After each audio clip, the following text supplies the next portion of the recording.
other than Shedeur Sanders tomorrow night in the first preseason game? What are you paying attention to? What do you want to see? What makes you feel better if you see this? Yeah, it's a great question. Obviously, everyone's going to have maybe different answers to the things that they're looking at. Understanding that a lot of the starters aren't going to play. One thing I would sort of go to first is the wide receiver room. Jamari Thrash, I think, has had a really good camp.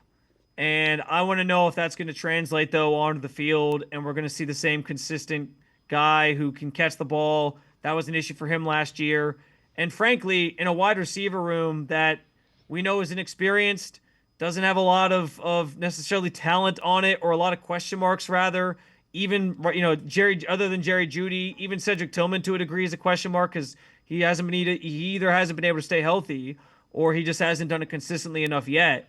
I think you're looking for other guys that can stand out and make an impact, and that's what you're hoping for when it comes to that wide receiver room and somebody like Jamari Thrash. So I'm curious to see what it looks like for him.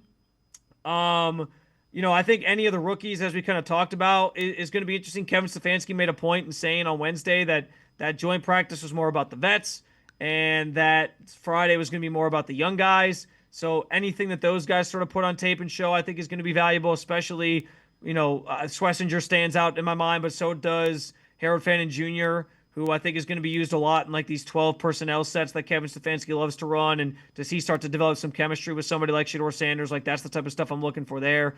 And then I mean, this is maybe me guessing a little bit, but if Alex Wright and Isaiah McGuire play, continuing to see those two guys show what they can do at that defensive end spot opposite of Myles Garrett, because that's a key position battle for this defensive line. I think both are going to see plenty of playing time this year, but just seeing if they can kind of continue to build upon what they've done at camp, I think is something that I'll have my eyes on as well. And then one final thing I'll throw in there is just the running backs in general. I don't know if Jerome Ford's going to play or not. We'll see, as technically I think slated to be the number one guy, but like Dylan Sampson in a live game setting, what does he bring to the table?